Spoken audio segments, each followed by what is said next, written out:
அமெரிக்க அதிபரின் ஊதியமும் சலுகைகளும். அமெரிக்க அதிபரே நினைத்தாலும் இதையெல்லாம் செய்ய முடியாது. என்ன விஷயங்கள் அப்படின்னு பார்த்தோம்னா, அமெரிக்காவுடைய 47வது அதிபராக டொனால்ட் ட்ரம்ப் பதவியேற்றுக் கொண்டார். அமெரிக்காவின் மிகப்பெரிய தொழில் அதிபர்களில் ஒருவரான டொனால்ட் ட்ரம்ப் அதிபராக இருக்கும்போது அவருக்கு எவ்வளவு சம்பளம் கிடைக்கும், அவருக்கு வேறு என்னென்ன வசதிகள் கிடைக்கும் அப்படிங்கிறத பற்றி நாம் கொஞ்சம் பார்க்கலாம். கடந்த 2001ஆம் ஆண்டு அமெரிக்க அதிபருக்கு ஆண்டு சம்பளமாக $4 லட்சம் வழங்கும் வகையில் சட்டம் நிறைவேற்றப்பட்டது. அதன் பிறகு அமெரிக்க அதிபருடைய சம்பளம் இதுவரை மாற்றி அமைக்கப்படவில்லை. $4 லட்சம் அப்படிங்கிறது இந்திய ரூபாய் மதிப்பில் சொல்லணும்னா 3,46 லட்சம் ரூபாய். அதன்படி பார்க்கும்போது ட்ரம்புக்கு மாதம் இந்திய மதிப்பில் 28,383,000, அதாவது 28.383 லட்சம் சம்பளமாக அவருக்கு கிடைக்கும்.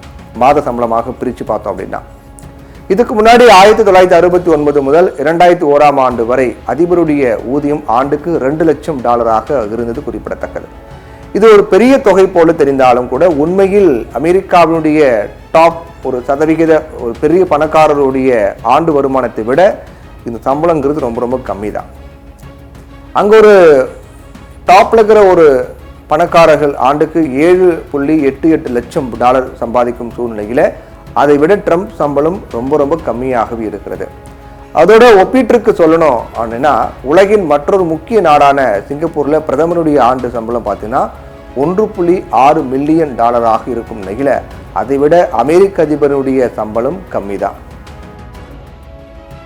சம்பளம் ஒரு பக்கம் இருந்தாலும் கூட அதையும் தாண்டி வெள்ளை மாளிகையில் வாழ்வது, ஏர்போர்ட் 1 விமானம் மற்றும் மரைன் 1 ஹெலிகாப்டரிலும் பயணிப்பது, 24 மணி நேர சீக்ரெட் சர்வீஸ் பாதுகாப்பு அப்படின்னு ஏகப்பட்ட வசதிகள் அமெரிக்க அதிபருக்கு கிடைக்கும். இதெல்லாம் சேர்த்தா ட்ரம்பினுடைய ஒட்டுமொத்த சம்பளம் $5.69 லட்சம் இந்திய மதிப்பில் பார்த்தீங்கன்னா 4,92 லட்சம் ரூபாயாக இருக்கும். ட்ரம்புக்கு சம்பளத்தில் பல அலவன்ஸ்கள் உள்ளிட்ட இதர நன்மைகளும் கிடைக்கும். முதல்ல டிராவல் அலவன்ஸ். அமெரிக்க அதிபருடைய தனிப்பட்ட மற்றும் அதிகாரப்பூர்வ பயண செலவுகளுக்கு $50,000 ஒதுக்கப்படும். இது தவிர பயணம் மற்றும் பொழுதுபோக்கு அலவன்ஸாக அதோட முறை பார்த்தீங்கன்னா $1 லட்சம் $19,000 ஒதுக்கப்படும். மேலும் புதிதாக அதிபராக பதவியேற்கும் நபர் தனக்கேற்ப வெள்ளை மாளிகையை மறுவடிவமைப்பு செய்து கொள்ள $1 லட்சம் வழங்கப்படும். இது எல்லாம் சேர்க்கும் போதுதான் ட்ரம்பினுடைய சம்பளம் $5.69 லட்சம் இருக்கிறது. சம்பளத்தை தாண்டி வேறு சில நன்மைகளும் கூட கிடைக்கும். அமெரிக்க அதிபர் பதவியில் இருக்கக்கூடிய நபர் குடும்பத்தோட வெள்ளை மாளிகையில் தங்குவாங்க. இதுக்கு வேறு எந்த ஒரு கட்டணமும் செலுத்த வேண்டிய அவசியம் கிடையாது. மேலும் ஏர்போர்ட் 1, மரைன் 1 உள்ளிட்ட விமானங்களை இலவசமாக யூஸ் பண்ணிக்கலாம். இது தவிர அமெரிக்க அதிபருக்கு சீக்ரெட் சர்வீஸ் பாதுகாப்பு 24 மணி நேரமும் வழங்கப்படும். அதோட விரிவான மருத்துவ காப்பீடும் கூட அவருக்கு வழங்கப்படும். நம்முடைய நாட்டில் முன்னாள் எம்எல்ஏ எம்பிக்களுக்கு எப்படி ஓய்வூதியம் வழங்கப்படுமோ அதே போல அமெரிக்காவிலும் முன்னாள் அதிபர்களுக்கு ஓய்வூதியம் வழங்கப்படுகிறது. அதன்படி முன்னாள் அதிபருக்கு ஆண்டுக்கு சுமார் $2,30,000, அதாவது சுமார் 2 கோடி கிடைக்கும் அப்படிங்கிறாங்க.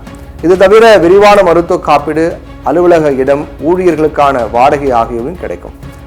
இது போக டிராவல் அலவன்ஸ் உள்ளிட்டவையும் அவங்களுக்கு கிடைக்கும். ஆனால் முக்கியமான விஷயம் என்ன, இதற்கு நம்ம அவர் வாங்கக்கூடிய ஊதியம், அவருக்கு இருக்கக்கூடிய சலுகைகள் பார்த்தோம். ஆனால் என்னதான் அமெரிக்க அதிபராக இருந்தாலும் கூட விரும்பிய எல்லாத்தையும் செய்ய முடியாது. பாதுகாப்பு காரணங்களுக்காக சில கட்டுப்பாடுகள்லாம் விதிக்கப்பட்டிருக்கும். என்னதான் அமெரிக்க அதிபராக இருந்தாலும் கூட அவரே நினைச்சாலும் கூட ஒரு சாமானியன் செய்யக்கூடிய பல விஷயங்கள் அவரால் செய்யவே முடியாது. முதல்ல அமெரிக்க அதிபர் பதவியில இருப்போர் நிச்சயமாக கார் ஓட்டவே கூடாது. பாதுகாப்பு காரணங்களால் இந்த முடிவு எடுக்கப்பட்டது.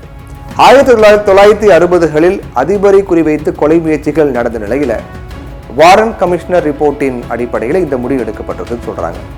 1963 1969 வரை அதிபராக இருந்த லிண்டன் பி ஜான்சன் தான் கடைசியாக சொந்தமாக காரை ஓட்டிய அதிபர் ஆவார். அதற்கு பிறகு எந்த ஒரு அதிபரும் கார் ஓட்ட அனுமதி கிடையாது. விஷயம் என்னன்னா, அதிபராக இருக்கக்கூடிய நபர் அவங்க மட்டும் இல்லாம முன்னாள் அதிபர்களும் கார் ஓட்டக்கூடாது. அதே நேரம் சில நேரங்களில் சொந்த காரை இயக்க மட்டும் அனுமதி அளிக்கப்படும். அதுவும் கூட முன்கூட்டியே எங்கே போகிறாங்க, எந்த ரூட்டில் போகிறாங்க அப்படிங்கிற குறித்து தகவல்களை சீக்ரெட் சர்வீஸ் கூட அவங்க கூட ஷேர் பண்ணிக்கணும். அதே போல் அதிபர்கள் செல்போன் உள்ளிட்ட மின்சாதன பொருட்களை வைத்திருக்கும் கட்டுப்பாடுகள்லாம் இருக்கு. ஒபாமாவுக்கு முன்னாடி அதிபராக இருந்த யாரும் தனிப்பட்ட செல்போன்களை வைத்திருக்க அனுமதி அளிக்கப்படலை. இருப்பினும் ஒபாமா தனக்கென ஒரு தனிப்பட்ட சாதனம் தேவை அப்படின்னு விரும்பி கேட்டார். இதையடுத்து அவருக்கு மேம்படுத்தப்பட்ட பாதுகாப்பு வசதிகளை கொண்ட ஐபேட் வழங்கப்பட்டது. இதில் வழக்கமான ஐபேட்களை காட்டிலும் பல பாதுகாப்பு அம்சங்கள் இருந்துச்சு. இது ஒபாமா பேட் அப்படின்னு கூட அழைக்கப்படும். அவருக்கு பிறகு அதிபராக இருந்த போது அவர் தொடர்ச்சியாக தன்னுடைய தனிப்பட்ட செல்போன்களை யூஸ் பண்ணிட்டு வந்தார். பலரும் அது செக்யூரிட்டி ரிஸ்க் அப்படின்னு எச்சரித்த பிறகும் கூட தொடர்ந்து பயன்படுத்தி வந்தார். ஜோ பைடன் காலத்தில் அவருக்காக மேம்பட்ட பாதுகாப்பு அம்சங்களை கொண்ட ஆப்பிள் வாட்ச் தயாரிக்கப்பட்டது. அதை தான் பைடன் பயன்படுத்தினார். இப்போ டொனால்ட் ட்ரம்ப் அதிபராக இருக்காரு. அவர் என்ன செய்ய போகிறார் அப்படிங்கிறத நாம பொறுத்திருந்து பார்க்கணும். அதோட அதிபருடைய குழந்தை அல்லது பேர குழந்தைகள் பள்ளி நிகழ்வில் பங்கேற்பது கடினம். பள்ளியை சுற்றிலும் மிக கடுமையான செக்யூரிட்டி போட வேண்டும். கலை நிகழ்ச்சிகள் சமயத்தில் பலரும் உள்ளே வருவாங்க போவாங்க. இது போன்ற நேரத்தில் பாதுகாப்பை உறுதி செய்வது கடினம் அப்படிங்கிறதால இதற்கு அனுமதி கிடைப்பது வாய்ப்பு குறைவு. சமீபத்தில் விதிக்கப்பட்ட கட்டுப்பாடுகளில் இதுவும் ஒன்று. அதாவது அதிபராக பதவியேற்கும் நபர் சமூக வலைதளங்களை பயன்படுத்த கட்டுப்பாடுகள் இருக்கின்றது. அதிகாரப்பூர்வ கணக்கிலிருந்து யாரையும் பிளாக் செய்ய முடியாது. அது பேச்சுரிமைக்கு எதிரானது அப்படிங்கிறதால சமூக வலைதளத்தில் யாரையும் பிளாக் செய்ய முடியாது. அதே நேரம் தனிப்பட்ட கணக்கில் இருந்து பிளாக் செய்யலாம். அதாவது ட்ரம்பை நாம் எடுத்துக்கொள்வோம். அவருக்கு அமெரிக்காவினுடைய 47வது அதிபர் அப்படின்னு தனியாக ஒரு சமூக வலைதள கணக்கு இருக்கும். அதிலிருந்து யாரையும் அவர் பிளாக் செய்ய முடியாது.